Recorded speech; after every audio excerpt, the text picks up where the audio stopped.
Hey guys, so once again we returned to Baltimore for Bronycon 2019.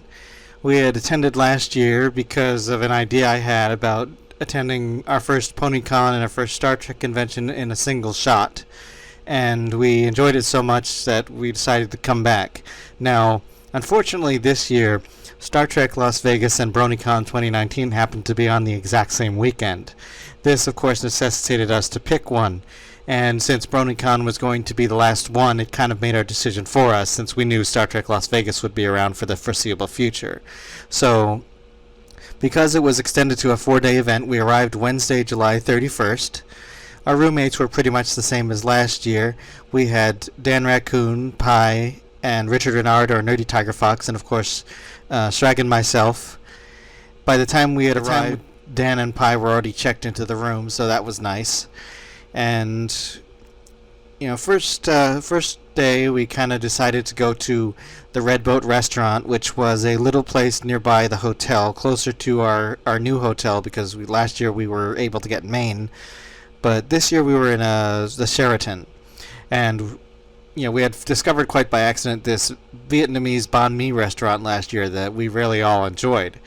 So I made it a point to definitely eat at this place again if it was open, and I did a Google search a few days before the con just to make sure it was still in business. We went back, and it was pretty much the same as last year. Everybody liked what they ordered. It was really good, and it was relatively close to the con, so it was nice to know that it was still there, as opposed to our other place that I had made it a point to go back to, the Saturday Morning Cafe. This was a place that last year was the end of our con, because Monday morning we were going to stay for an extra day and fly out to Vegas on Tuesday, and everybody else was heading home on the Monday. Well, I had found this random breakfast place that had most of its dining space in the basement. We all went and had a leisurely breakfast before everybody went, and we enjoyed ourselves. It was really good. For some reason, though, this year the service was the complete polar opposite. They put us in a corner in the basement. They kind of ignored us. The waitress mumbled. When she told the table that we didn't have orange juice when I'd ordered it, I didn't even hear her, and she didn't clarify to make sure I heard, which I thought was pretty uncool. And took 35 minutes for us to get a glass of water. And I had to ask somebody about it, and the person that I spoke to did not even acknowledge my statement in any way, shape, or form. No nod, no yes, no nothing.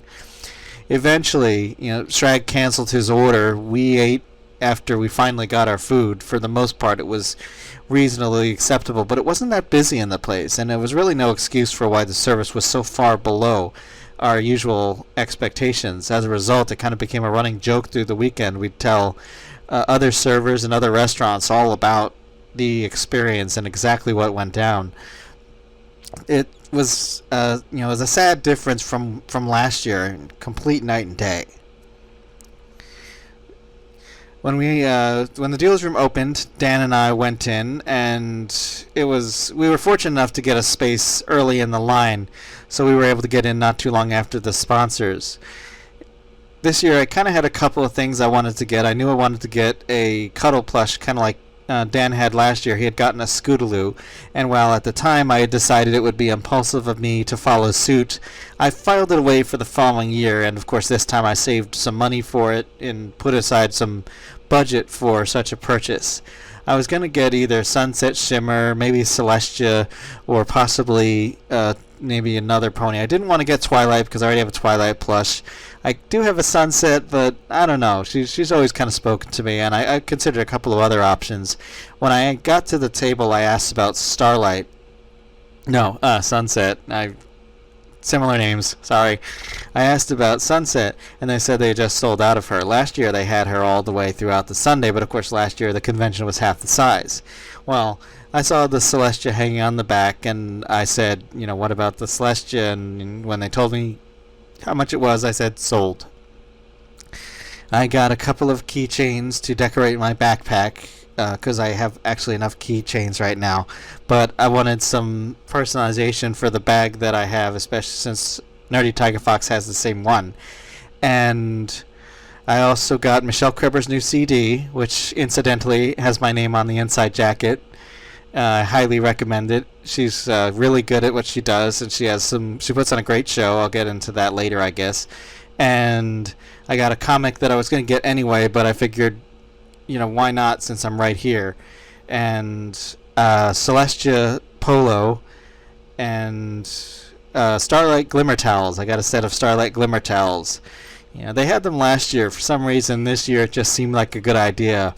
I saw the different selections and, Starlight Glimmer, the purple, I don't know, I just liked it. So I got that. And that was, let's see, I think that's most of the major stuff as far as what I can remember. I did most of my shopping on Thursday because we really didn't have any other priorities at the time. Thursday was our open day. Friday and Saturday were going to be heavy with, for me anyway, autographs, which I'll get to in a little bit. Thursday night we had Michelle Kreber's patron party at the local Bubblegum Shrimp. I got the coconut shrimp for dinner, and that was pretty good. But they had only 18 people last year. Apparently this time they had 4 times as many, so it kind of made the idea of music and or games impractical. But it was still nice. We got to see Michelle and Gabe. Unfortunately, I didn't get to ask anything. She kind of moved on before I had a chance to say anything much. But it's all right. I mean, I wasn't expecting anything huge. And I kind of figured I was in the right place when I saw everybody with the Bronycon tags outside.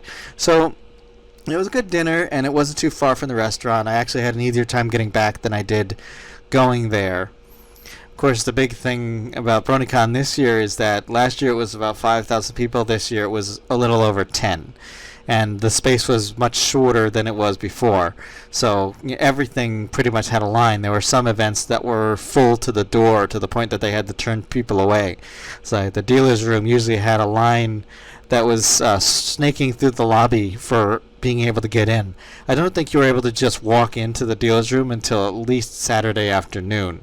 Thursday, Friday, most of Saturday, you had to get online to get into the dealer's room, which worked fine for me because I had a lot of autographs to get. But the con store, from what I heard, and I don't know if this is true, but they said that they sold out of just about everything except for like socks and something else that they had. I know they had a lot of Bronycon merchandise that was, farewell to Bronycon sort of things. And I guess the next thing worth mentioning is that we were, Dan and Pye and I were walking along the inner harbor when we discovered all of these scooters that are apparently left around town. Apparently you can either sign up on the app and you can pay some money to be able to ride it a certain distance. And it's supposed to go like 20 miles distance for a full charge. So Pye got on one and kind of rode it around a little bit. And they seemed kind of convenient for the area. It seemed like a good idea. Apparently somebody comes and collects them at night and charges them up. So that was a little bit of a diversion. And this year they had a good amount of guests they didn't have any repeats other than Michelle Kreber, which of course I already had from the previous year. So this year I had 5 guests that I wanted to get because I wanted to complete my collection. Unfortunately, this year there were no repeats. So I made sure to get up early, about 2 hours early, and get on Nicole Oliver's autograph line. So I brought my Celestia plush with me so that I could get her in the picture. And it was worth it. I was able to get through that line relatively quickly. I got on Rebecca Schweiket's line, but unfortunately they had to shut it down because she had to go to a panel, so I had to come back. But I was able to get Andrea Libman and Kathy Wesseluk that afternoon, so that was good. Of course, this year I prepared and brought a bottle of water and my tablet, my MP3 player, and the gaming system to keep me busy while I was waiting. But I managed to get 3 out of the 5 on the first day, and that was pretty good. The following morning, though, I had a couple of issues with security. Apparently they had problems with people showing up early, so they had told us to disperse and come back about an hour before the line was supposed to be starting.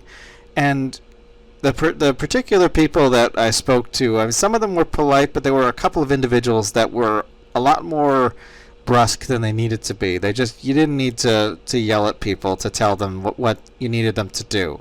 I mean, I kind of didn't see what the harm was in showing up early, especially since they had a lot of cases where, like the dealer's room, the line was snaking through the lobby. And if you're going to tell me that's a fire hazard, you can't possibly say that the other thing is not.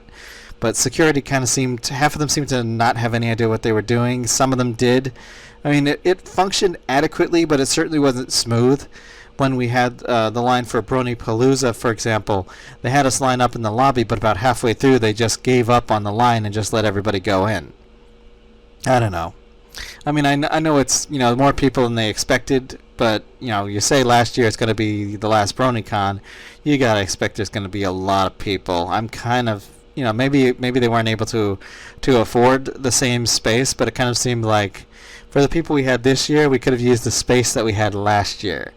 But that is that. The following day, on Saturday, I think it was, I had to go get Britt McKillop and Rebecca Schoikert. So, that was two that I had to make sure and accomplish. And I was able to get Britt McKillop without any problems. Rebecca, I got on the line for the second time, and then she had to go and do a panel where she was singing to some kids. So they decided that they were going to have her come back after the panel, or at least she decided to come back after the panel, for which I am, of course, definitely appreciative of her doing that. Because there weren't that many of us by the time the line was almost finished, but they told us, here's a numbered sticky note, come back, we'll try and get you in the same order that we had before, and we'll get an autograph and stuff. So, they weren't accepting any new people at this point, but just finishing up the folks that they had. So, thank you to all 5 of the voice actresses that gave me their autograph and got pictures with me, because I definitely appreciated all of that. And, normally at Bronycon, I don't do nearly as much first sitting as I do at standard furry conventions. But in this particular case, of course, I had brought my light suit. Initially, I was going to bring my half suit, but, I thought I was going to have more space than I actually did. When I started deciding, especially considering I wanted to come back with a plush was one of those things I was thinking of buying, I decided, okay, I need a carry-on. So despite our initial plan to not take a carry-on because Spirit charges you for everything, I decided I'm going to take one, I'll pay for it, I think I need the space, and I did. So, but anyway, as far as costuming goes, rather than taking my half suit, I decided to take the light suit, but not wear the Talon robe, since I thought nobody would really care if I wore them to this particular Bronycon or not. And, they look great, but they're somewhat tricky to get into. So, I took the light suit, took one of the outfits that I usually use for Anna, and I kind of left the gloves on because I don't like to take them on and off. But it all worked pretty well. Brought some heels, and it all came to be a nice outfit. And, this convention, I was determined to try and meet up with Anne Bramble, who had worn the Flutterbat costume last year, and apparently also had a Princess Luna, which I had forgotten about until a little before the con. We had been trying to meet up, and after seeing her last year, I didn't know who she was at the time, but I definitely wanted to make sure to say hello this year and possibly try and grab some food. The food part didn't work out, but we got a fair amount of first shooting together. She'd gotten out of one costume, and when I told her when I was going to be getting into suit, pretty much for the only time I was going to have to suit all that weekend, she was gracious enough to get back into suit and come out and meet us. So, there was a total of 5 of us in the first seated group. Richard Renard, Nerdytigerfox, Pye got into his suit. And, of course, Anna and myself and a person that had a Big Mac fursuit that I do not recall their name, so I apologize for that. But, we went out to the garden on the 3rd floor terrace and took a lot of pictures out there because it was relatively picturesque and pretty much abandoned as far as people being out there. But that was that. And our final dinner, and I guess the last one that was really worth talking about, was we found a place called American Outpost. We were going to go to a restaurant that, first we were going to go to Kona Grill, except they told us it was going to be an hour and a half wait. So our backup plan was to try and see if we could go to the Hooters. I didn't want to go to the Bubba Gump because I'd already eaten there twice this weekend. And, I didn't want to do like fast food or takeout or anything like that. So, we tried to find our way into the Hooters, but we couldn't tell if it was even still in business. So finally, Shag had done a search on his phone, and we found this little pub/eatery that was called American Outpost that was a few blocks away. So we went there, and it was like a little bar kind of thing with some tables to eat, and they were doing Restaurant Week. If you don't know what Restaurant Week is, sometimes different cities will do, all the restaurants will participate. They'll do a specialized menu for a fixed price so that you can try their wares for a cheaper price than you would normally do. And a couple of us had burgers. I had some sort of spinach spread, I think, on bread, and that was really good. And my main meal was, I think, salmon on some rice, I think. I don't remember exactly what it was on top of, but it was good. Really crispy skin. And for dessert, they had some sort of lemon and raspberry sorbet. And the raspberry was good, but the lemon, wow. I mean, that was like some seriously strong lemon flavor. 5 out of the 6 of us at our table, including Wayward, who was one of our roommates from the previous year, had tried that lemon, and I don't think there was a single one of us that did not just get eyes wide at the sudden shock of lemon from that stuff. I mean, it tasted good, but I was so thankful there was a sugar cookie in the middle to break it up a little bit. And getting home was fine. The only other thing worth talking about is that for whatever reason, I used my debit card on my part of the hotel bill, and for some reason the Sheraton put a hold for like $519, which oddly enough was our room number for the con. But I don't think I've ever had a hotel do that to me before. I mean, usually they charge what they charge and that's it. This time the Sheraton apparently put a hold for like $500 on my money in my checking account, which it may have been in the fine print, but it seems like that's the sort of thing they should have told me. Anyhow, it's not like I need the money for food or bills or other things, so thanks Sheraton, but for whatever reason they are putting the hold on my account for 7 to 10 business days, which means I can't get access to that money for 2 weeks. And they already have the money from the bills. We paid part of the bill in cash. We paid, the money that was actually charged for the room has hit my account, and I would assume it's hit Dan's too. So they're just holding on to my money for no particular reason. But anyway, overall, I got everything I wanted. I spent more time on a concrete floor than I would have preferred, but I got all my autographs. They're all framed on the wall now, and unfortunately, well, of course, there's no more Bronycon. I will definitely be considering potentially visiting future Ponycons in next year because I want to complete my autograph collection. I still need, at least for me to feel like it's complete, I still need Tara Strong, Ashley Ball, Claire Corlett, Madeline Peters, and Kelly Sheridan. And beyond that, anybody else I think would be a bonus. But hopefully, I doubt I'll be lucky enough that all 5 of them would be at the same con at the same time, but you never know. Depending on what time of year it is, Strag might come with me, or I might be doing solo, which might be doable at a PonyCon, but definitely at a FurryCon, I like having the backup and the company, and he's always welcome and stuff. We're almost always together, but you never know. But this PonyCon, other than being significantly more crowded than last year and a couple minor issues with stuff that really isn't super worth complaining about, I had a good time, and I'm definitely sad that it ended. I would have preferred if it had kept going for a little while longer, but I've heard different things about why it shut down. But in any case, that's it for now, and I will see you guys at the next update. Thanks for watching, and if you liked it, click the subscribe button and leave a comment below. You can also find me on Twitter and a few other places on the web, or support me via Patreon or Ko-fi. Zebra hugs!